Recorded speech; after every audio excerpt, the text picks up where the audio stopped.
All right. This is, part two. The second part. This would be the second part. Of the first. Well, there was the first part. This is the second part. They come 1, 2. And you're a teacher, one, music teacher. 2. Yeah. You're a music teacher? Yeah, 1, 2, 3, 4 is what we 1, 2, 3, 4. But we're only doing. This is only 2 parts. This is 2-4. Yeah, and this is Frontline March. Rewind. And so this is part 2, and this is Les Carlsen and Mike Stand. I'll sit. Good. So this is probably the most important book that I have. Other than the Bible, this is the most Well, for my lyric writing. Yes. My lyric writing. So. And this is like a, I Can't Let Go? Well, I've got. This is that mysterious song. The mysterious song. Let me tell you something about the mysterious song. Okay. When we went to record Gut Level Music, we recorded 11 songs. Now, I didn't remember that. I thought we had recorded only 10. Mm-hmm. And so in 1990, I put together a little record of outtakes called Mercy Thoughts.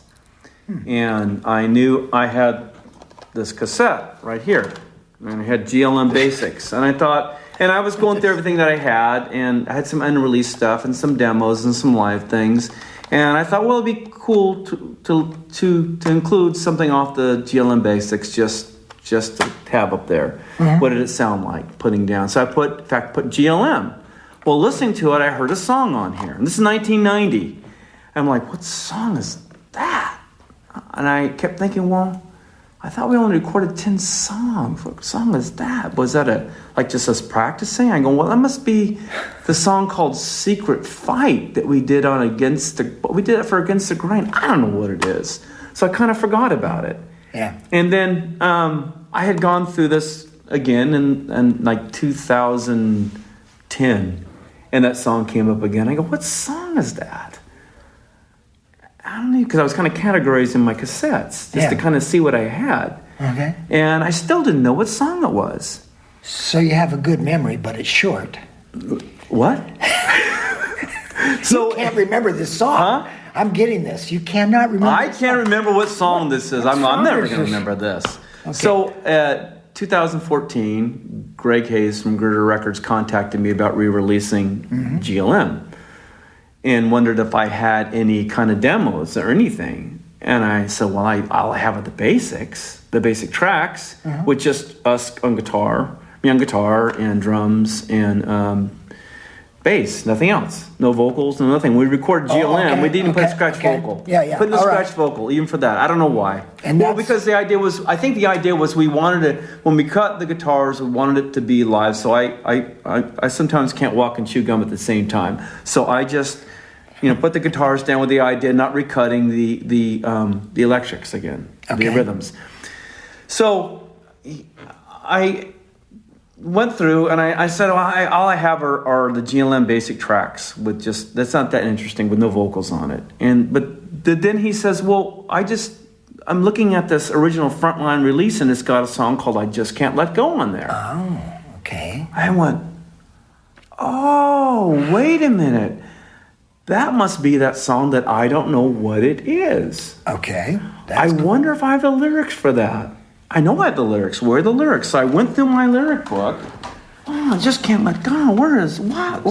It must be it. Where is this thing? And sure enough, sandwiched in between early versions of Hold the Mail.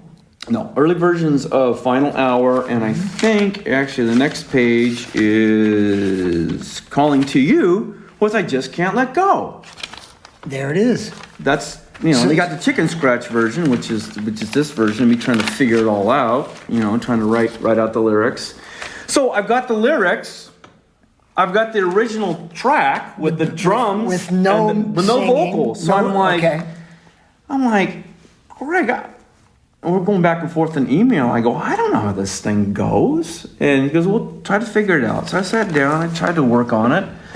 I listened to the track and looked at my lyrics going, I don't know how this goes. It's been 30 years. I wrote this in 1984. Okay. I've never sang it. We never did it live. So I told Keith what was going on. I said, Keith, they want me to try to figure out this song. I don't know how it goes. It's been 30 years. I can't do it. And he looks at me and he goes, you can do it. What do you mean I can do it? It's your mic stand. You wrote the thing. You can go do it. Go sit back down in there and go figure it out. This is your son. Yeah. Yeah. Good advice. So I went, okay, I'll go back and I'll try to figure it out. I sat down and I listened, Lord, you know, if possible, I really like, I don't know if there's any way you could perform a miracle. I'd sure like to figure this out. It'd be really cool. So I sat there and I really took my time, really focused. Instead of like being defeated, I said, okay, let's just get serious about this and figure it out. So it slowly came back to me, you know, and the guitars kind of dictated how the melody line went. That's usually the way I did it, even with just straight You had all rhythm. the chord changes, you know, so. Yeah, but so I mean, the possibility. so it just slowly came back to me. I mean, exactly all the nuances. And so I did a quick demo just to make sure I didn't forget it. Yeah. You know, and then I had to go back in. We had the rhythm on there, rhythm guitar. So I came back actually in Mildred 1, where we are now. We call this place Mildred 1. We're at Calvary Church. And I put down the rhythms, which is pretty easy, some new rhythms. But then I had to figure out the lead lines. There were some certain lead lines I had on the intros. And I'm like, what do I do here? And those weren't on that. There's one on there. I'm like, okay, what did I do? So I really had to work. That took me about 6 hours to figure out what I did. And I had to kind of just get myself back in that place again. And then I went ahead and put vocals down to it. And then so what I did to put vocals, you know, I heard this 30 years later. You know, you change a little bit. Your voice nuances change. And I've been doing rockabilly and everything like that, and Clash of Cymbals and my solo stuff. So I sat and listened to GLM, the whole record, just to kind of get myself back into 86. Like, how do I get back into that? So I just sat here in the studio, listened to GLM by myself, and then did the vocals. And it took about 3 hours to do. And granted, I think it's good. I can't sound like I did 30 years ago, but I think it's as close as I can sound to back then. And because I wanted to do the song right. You get one shot to do something, I wanted to do it right.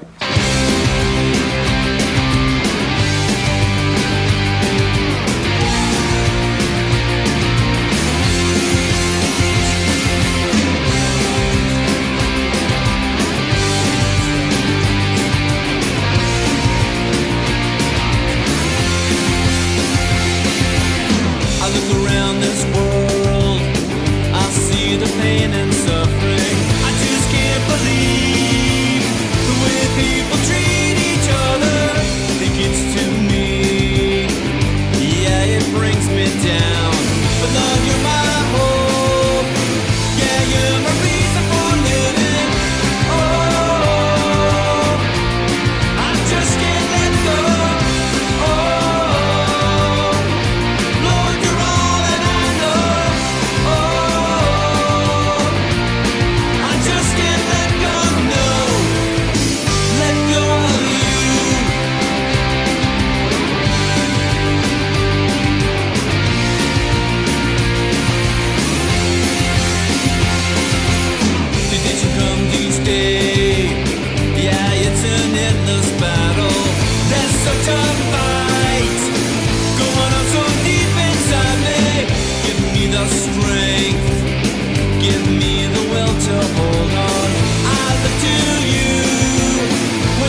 So Hi, Les. Adele. Hi, Les. Hi. Hey, I wanted people to be reminded that we record our shows all the time. Yes. And it's really fun because lately we've been able to get together live with artists.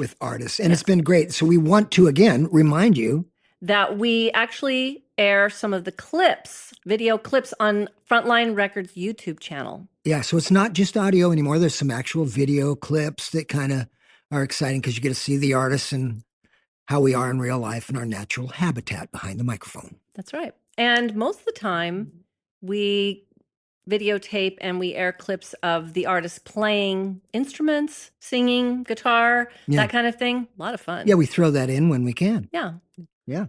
So it's very exciting. We're happy to do this because there's so much great music that it needs to be heard. And it's here, right here at Frontline Records Rewind. You know, doesn't it, this just, to me, reminds me of the Lord, because he's the beginning and the end. He's seen it all. Yes. So 30 years ago, he's like, just move this one over. That's nothing to him. He just moves this song over to the side, you know, and he knows that 30 years later, he's going to reveal this song to you. Your son's going to be involved. Isn't it I mean, something? look at what God did. It's amazing. And you know, it wasn't that you forgot it because you did end up getting back to where it was. Right. But now your son's in it. He's producing it. I know, how cool is that? I mean, it's amazing. And that's the kind of stuff God does. And the thing is, why didn't we finish it? Because he was waiting for I know, this but the time. odd thing is just why do we put it aside? I really think, in looking at it, we didn't think the song was that good. I think that because we never performed it. It's really a great song. Yeah, we always performed everything we did, and this one was literally untested. Mm-hmm. So I think the consensus was, well, that one's not really together enough. But the thing is, I forgot about it. I completely forgot about it. It just needed 30 years. Yeah, cook it. That's right. It would have been nice to have all 24 tracks, but sometimes it's good to have certain limits, you know? So the rough track, and it was a rough track that Doug Doyle and Terry and Rob Watson put together, but it was good enough that we could make it work. So that's a miracle. It's a miracle. It is. It's an absolute miracle. And even where we sandwiched it on the GLM record, it fits. It's like it was meant to be there, and you'll have to find out where that is because this will come out. So you got to get. When does the record come out? It comes out March 31st. Did I say record? You said record. I said it. It's okay. I think you have to say record. Okay. It sounds funny. Project. Is it going to be on vinyl, possibly? I think CD first. We'll see how it goes first. Okay. I think CD at first. So this is really Greg Hayes and Girder, and he's the one that really initiated this process. And, it's kind of put a new fire under people for wanting to understand what the Altar Boys are all about in the ministry of the Altar Boys. It kind of resurrected, and it is. I attribute it to 100% miracle. I really, really do. It never would have thought it would occur to me to bring back an Altar Boys song or something we recorded. And I think you mentioned something too. We could have gone back in and re-recorded all the tracks. Done it right. And had done all the parts right. I'm glad you didn't. And done everything right. But the thing is, it captured us there at that moment in time. So it's basically like me finishing it up. What I would have done anyways. So that's. It captured that moment, that magic there, and again, it isn't perfect, but there's something there about it. It's us three doing gut level music, and I think there's something special about that. Yeah, this is another song I wrote on vacation with my wife. This time we were in Palm Springs. So when you want to write, you just go on vacation with your wife. Honey, sorry, I have to write another song. Kind of worked that way. She wouldn't want to hear that, but So "Calling to You," I wrote in 1984. We were actually renting a cabin up in the snow, and they had a little porch out back, a little walkway. I remember I had my guitar and used to get those old headphones, those Walkman, and I walked back and forth with this riff, which is the intro to "Calling to You." So I wrote the song up there and finished it when I got back home. Wow. So it started in the mountains, and here it is. Yeah, "Calling to You."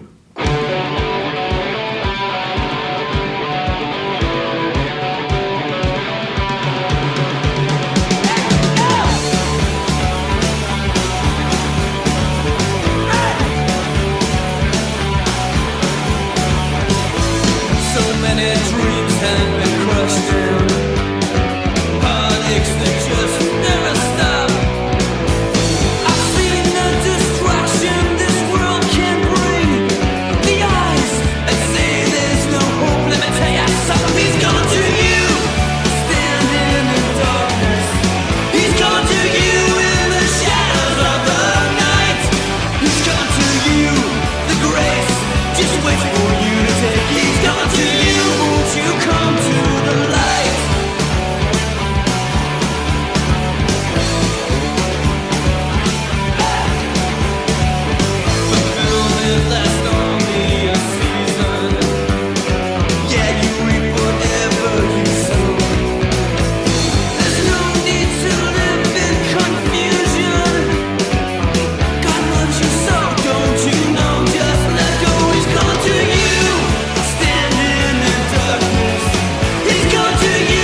in 85, a lot of bands were doing like covers of different kinds of pop songs. And I thought, well, we need to do a cover of something. I don't know what song we could do. And then Donna Summer was real popular at the time, and I know she'd become a believer. And up pops on the radio, Unconditional Love. And I thought, well, that might be something that might work for us. So I sketched out the lyrics. I went down, I think, and bought the 45. They were still selling 45s at the time, and popped it in. And I thought we could maybe make this work. So I did a little quick kind of punk rock arrangement of it, took it to the guys and said, yes, we like that. So here's Donna Summer's Unconditional Love, done Altar Boys style.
Well, what I remember for Terry Taylor producing the records, you know, he could be doing two things at once. He cracked me up like that. So chewing gum and he could do that. You know, he sometimes would be, you know, they had a couch at the music barrel in the back there where Terry would often sit, and he always have a book out, and I just happened to glance and he'd be writing, and I eventually came in and said, what are you doing back there, Terry? Because I'm writing lyrics. I go, what? I mean, for me, it's got to be absolutely silent, no sound, completely focused. It's changed a little bit since I've had kids, but at the time, it's like, you're writing what? I'm writing lyrics for our new album. I go, how can you be producing our record and writing lyrics at the same time? He goes, I just do it. I thought, okay. So that was my Terry Taylor kind of story, and I always thought, it was like, wow, to be able to do that, have that much concentration, and be able to do that was amazing. Terry was also a real good at kind of keeping the production going and moving along. If I felt I was dwelling on things too long, because I'm very slow. So, Mike, in the end, it's not going to matter. It's good enough. Move on. So let's remember about Terry. Sound like Terry? So Les, I got this green book. Yeah. Green book, what does it say on the front? It's GLM. GLM. So, would you believe I took this green book with the lyrics to A Falling World, which was on Against the Grain, but mainly with the lyrics to Final Hour. I took this green book with me to a festival. Let me find Final Hour here. There it is right here. Final Hour. Okay, it's still chicken scratch. Okay? Yeah. Can you even read it?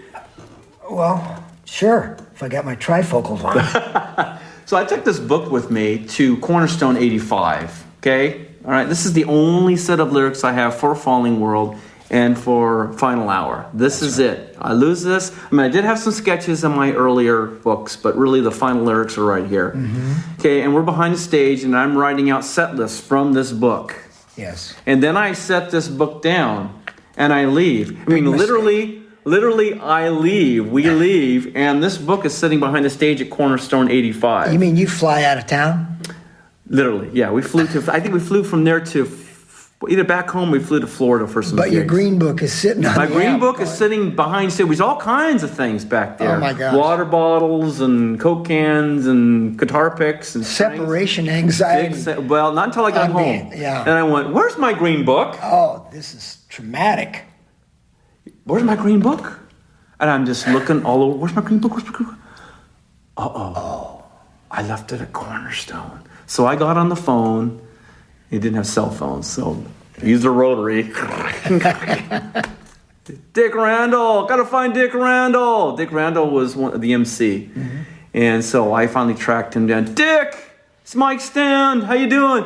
How's it going? Hey, by any chance, did you find a green book behind stage? Yes, I did. Would you by chance have the book? Yes, I kept it because I thought it was important. Yeah, it's important. Mm-hmm. So, and here it is with you today. It's with me today. A little ripped up, but had it been thrown away, then there would have been no Final Hour. I don't think I had enough of the old lyrics to be able to do that. Reunited and it's understood. I don't know that song, but I do know Peaches and well, that's Reunited. Okay. So... Look, I don't care. That's the story. I don't care if it's not your style. They work for the story. That's the story of Final Hour. I'm providing some music here. It's also got how many T-shirts we sold in too. How many? I don't know. Probably a lot. How much? This many. I don't know. And cassettes and albums, and bumper stickers. Yeah. Oh, Derry Doherty's signature's in here. Who? Derry Doherty. Oh my gosh. This is a song I wrote in 1985, around that era, all kind of mixed. And it was kind of a heavier song for me. And it talked about what Jesus went through in the garden before he went to the cross. It said he sweat great drops of blood. So this is the song, Final Hour. In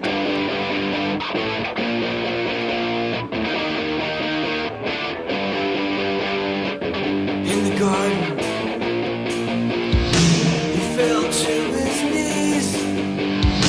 the time had come and he knew the sacrifice just had to be paid for you and me. It's the final hour. It's the final hour before the cross and the victory.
All right. So this radio show is really produced by Frontline Records, right, Adele? Yes, and you can find all of the music by Yeah. Frontline Records artists and a copy of all of these shows on frontlinerecords.us.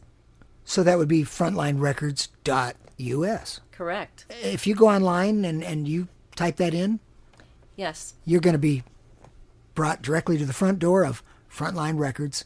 .us. Wow. SSS. SS. To give one Wow, of you Les's can- sound effects. You can do effects too. 2, 2, 3, 4, 5. All right.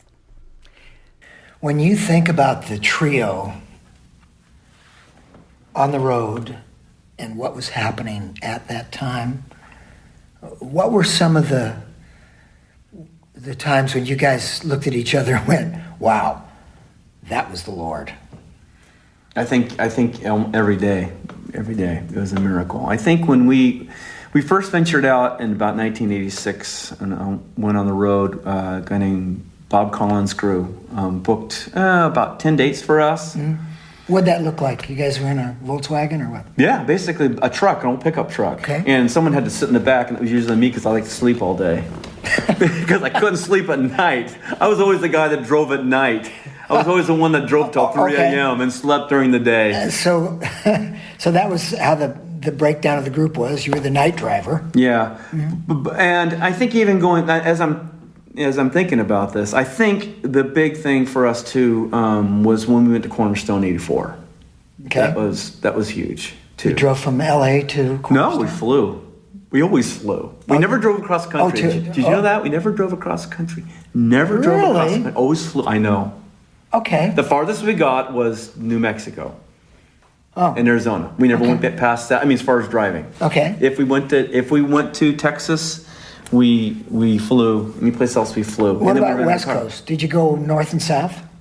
Well, We there's we flew. There's not much south. Well, down we here. went as far as Sacramento, or maybe above Yuba 8 City. hours. Yeah, and that was it. We never. But I mean, we drove a lot. I mean, we used to drive a lot up to Northern California, up to Tracy. We had a lot of concerts up in Sure. Tracy. But you were doing a lot of the big Christian festival type A lot of things? festivals, obviously Cornerstone '84, and that was a big surprise for us. Honestly, What happened? Well, that was through MRC, Jim Kempner at the time, and I remember being down at the office and when Adele was there too as well.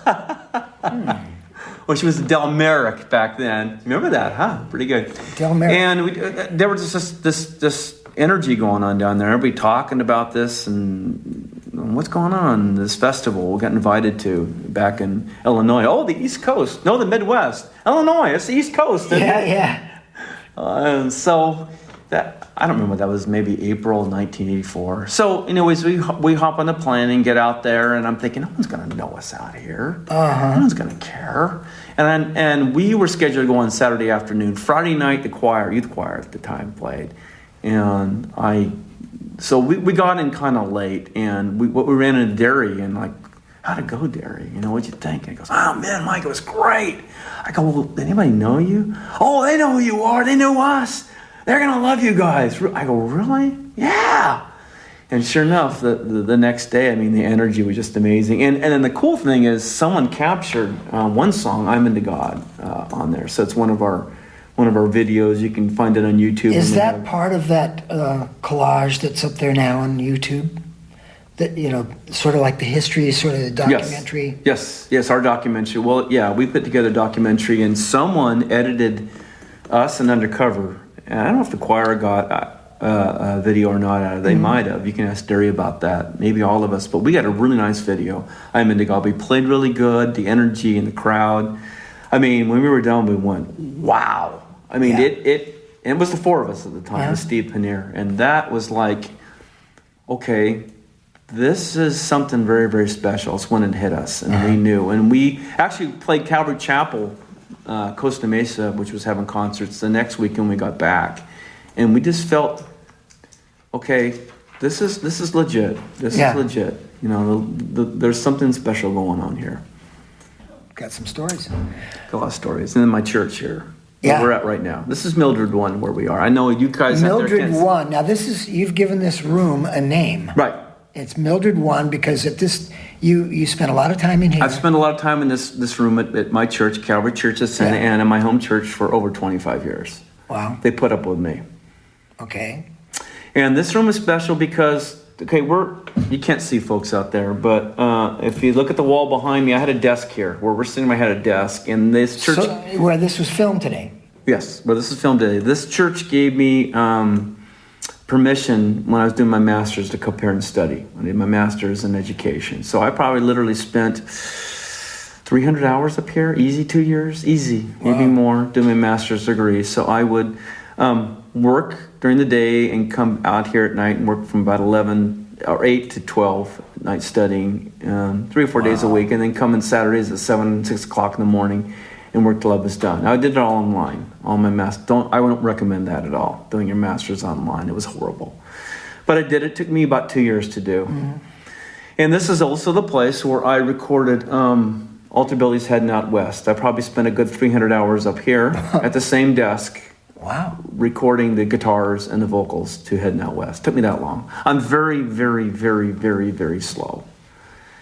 I don't even want to say methodical. I'm just slow. Well, it takes me a long time. I told you the tortoise won the race. Well, I guess. Well, I wound up on Heading Out West, double tracking all the lead guitars. And halfway, where are you going? I'm heading out west. It's going to take me a long time to get there. Even though I'm here. Yeah, I'm already west. I'm already west. I'm still headed out that way. Headed out that way. That's how slow I am. I'll get there eventually. What is it, like a block to the beach? Yeah, exactly. I'll be there in a couple of years. So I wound up double tracking everything on Heading Out West, all the leads, and halfway through I'm like, what in the world am I doing? Why am I doing this? Why am I double tracking? That's double tracking the time. But I was committed, so I had to finish it that way. Yeah. Believe me, I'll never do that again. So I spent a lot of time here. Also in the studio, recorded. I just can't let go the guitars to it. But you can't see again out there, folks. Marshall over there, and I was in. We have 2 rooms connected. I probably spent 50 to 70 hours doing that. Wow. The guitars and the vocals. Again, very slow, not necessarily methodical. No. You don't want to know how long it takes me to write songs. Very slow. That's good. Average 50 hours a song it takes me. But then again, some of them on GLM took me 20 minutes. Yeah. I'd like to dedicate the first cut of the record to Calvary Church of Santa Ana, You Are Loved. Because the one thing that this church is great at is really accepting people, and really, Pastor Dave Mitchell has a real heart for wanting right now to really. He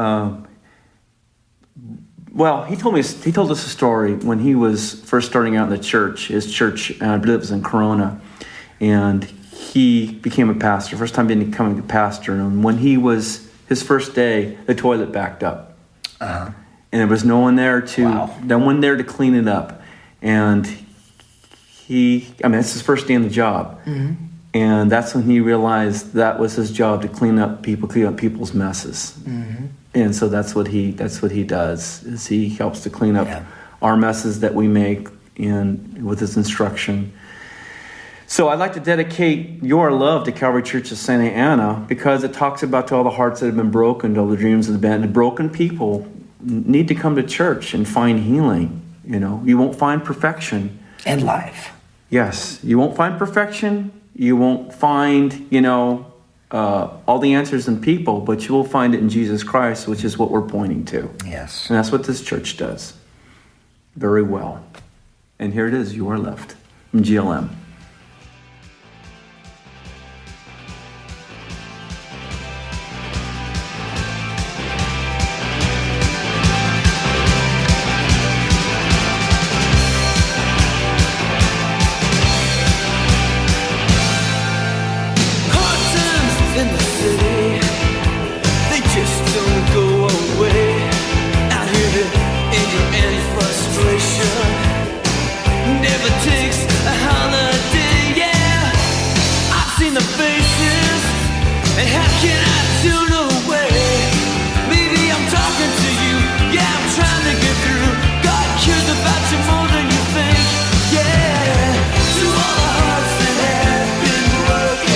To all the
were. To others, you're just somebody hanging around now. I see the faces, and I'm not gonna turn away. Yeah, I'm talking to you, I'm trying to get through. God cares about you more than you think. So listen to all the hearts that have been broken, to all the dreamers with abandoned dreams, to everybody in need of a friend now. You are loved, you are loved. To all the rebels wounded in battle, to all the rockers that have lost their beat, to all the users all used up now. You are loved, you are loved. To all the hearts that have been broken, to all the dreamers with abandoned dreams, to everybody in need of a friend now. You are loved, you are loved. To all the rebels wounded in battle, to all the rockers that have lost that beat, to all the users all used up now. You are loved, you are loved.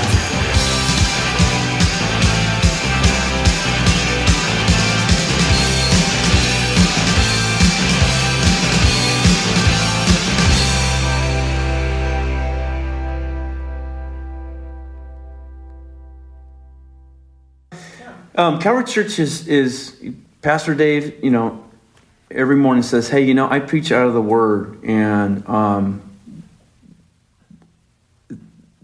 grounded in the Word and what the Bible says. Mm-hmm. And which brings me to the song "Life Begins at the Cross." I mean, that's where it all begins as church, and we have a big giant cross in front of the church. It was actually built from some of the old pews that used to be in there. They built a big cross in there. Oh, cool. And he's very adamant about preaching the cross. It all comes down to the cross. And when you come here, you hear the message of Christ. He doesn't teach us a lot of things to necessarily build us up or self-improvement program. It's about Christ. It's about the good news, and not packaged in a way that necessarily if you don't believe this is going to happen to you, you better believe, but in such a way that to bring life here, make it abundant in what Christ talked about, and to build us up here.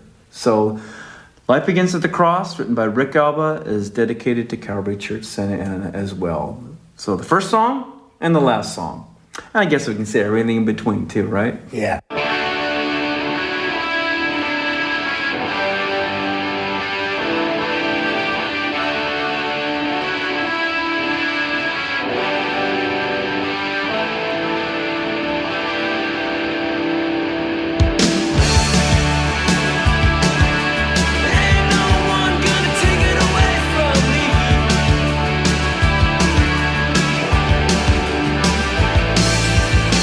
Take a look at the world, how the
Les, we wanted to remind fans today that we videotape our Rewind sessions.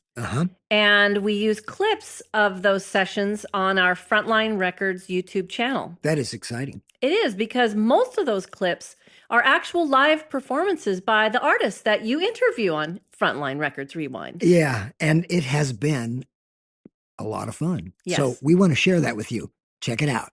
Frontline Records YouTube channel. Yeah. Okay, so Mike, we've been talking about Altar Boys, and you know, what an amazing. I feel sacrilegious about going to this next subject a little bit. How do you know? How do you know? I'm going to ask you about Because we just talked about Altar Billies. Yes. Oh, I'm asking. You know what? Hey. And yes, that's where I am now. And you know, I kind of keep both separate, Altar Boys and Altar Billies, a little bit separate, because I know that there's a lot of people that just like what I did for the Altar Boys. You know, I respect that, and they haven't kind of crossed over to what I'm doing with the Altar Billies. And so I try to keep them as separate entities. You don't want to alter the Altar Boys. Yeah. And you don't want to alter the Altar that's Billies. the ER. I don't want to ALTER either one. So I sort of keep them separate. But yeah, I'm playing. And you know, we the idea of the Altar Billies, it was not to kind of, I don't want to say shame the name of Altar Boys or whatever. We needed a name. We were just kind of do something for fun. It was a kind of a once a month thing that we were going to do for fun, and just to play. You know, I've been introduced to understanding rockabilly a little more, and to my friend John Hollings, who I'd met about 10 years ago, and he basically said, you know, Mike, you're kind of playing rockabilly now. You don't even know it. So he maybe helped me connect the dots. And so when I finished my master's up in about 2009, we decided to do a little project together with the idea of just playing once a month and taking Altar Boys songs and what we could say billing them up. And this led to that. And before I could say yeehaw, I started writing again. And I hadn't been writing in about 5 to 10. Been a while since I've written little things, but seriously sitting down and writing. So the group is kind of taken by surprise, because and the songs have actually been pretty good. Very, very surprising for me. I didn't think, you know, songwriting is like a muscle. If you don't use it, it just doesn't work. And so the fact that I could still create, you know, granted, a little different tweak on things, but really I'll say this, it's not really that far from what I've done. A lot of people will say, well, you know, we want this, we want what you did.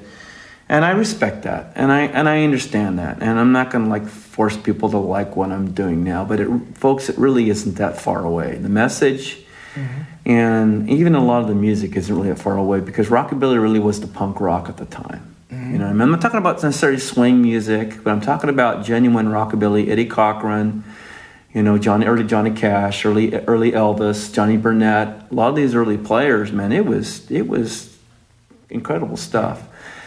So we put out our first record in 2010, and then more lately we put out a record called Heading Out West. So I'd be most thankful if you guys would play a track from that record. In fact, which one is it? The song Heading Out West, which is really about the Jews, about the Hebrews actually at the time in Egypt, and their plight from Egypt.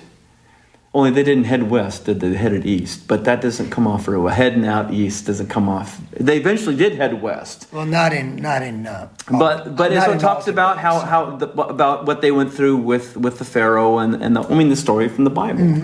Okay, about Moses and leaving. So that's the whole thing. So that's the title cut, Heading Out West. I know, you have to listen to the song. It works. Yeah, let's do it. Here it is. Heading Out West. The Altar Billies. Yeah.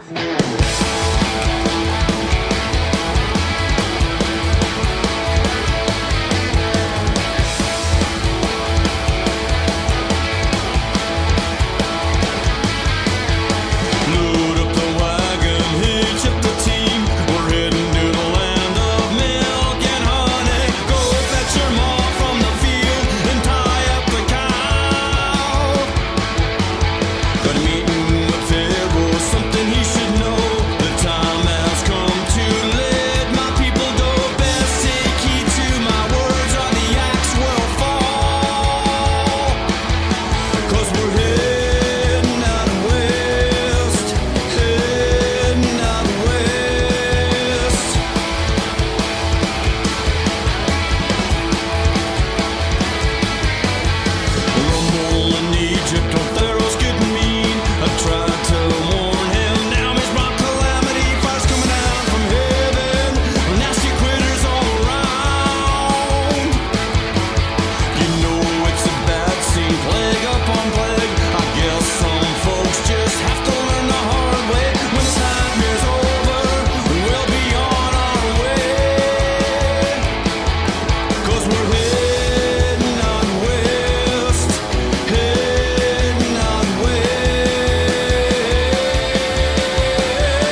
Okay. Hi, Adele again. Hey, Les. Here's something new that we're doing with our Frontline Records Rewind shows. What is it?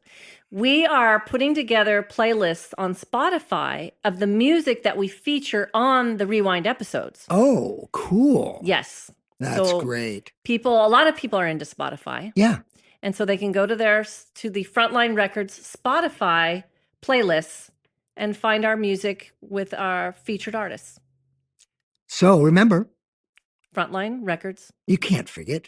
You've got a better memory than that. It's Spotify. That's right. It's Frontline Records Rewind. Who are the bandmates? Right now, well, the Altar bandmates Billies. are John Hollings and a name all of us are familiar with, Mr. Chuck Cummings from Common Bond and Dakota Motor Company and the Lifesavers and Wow. Value Pack and so many bands. In fact, he did a 2-week tour with the Altar Boys in England in 1988 when Jeff broke his hand skateboarding. Now, who was it? This is personal for me. I saw a video, Altar Billies, and you plugged into the mud. That was Chuck's idea. See? That was Chuck's That's great idea. awesome. That was a idea. one-track deal, too. I love that. That's how I'm still standing. And that was Chuck's idea of plugging in. And then we have a new one called Aim and High where he now plugs into the snare drum, the side of the snare drum. So, and he's an incredible drummer. But incredible plugging guy. into the mud is real cool. It was ingenious. He's just like, I'm going to try this, Mike. Well, it's ground. It's right. Definitely the ground, grounded. The ground has power. That's right. It's grounded. Dirt has I'm power. plugging into the mud. Exactly. Rock so on. Chuck is a great drummer. John Hollings, upright bass. Amazing players, amazing guys. And again, this is not like the kind of thing where we're going to go out and go on tour, go crazy. We are going to audio feed, though, this summer. So this will be our first little trip. But mainly we stay close to home with all our jobs and our family. There's enough to do here. Mm-hmm. All right. Well, we finally...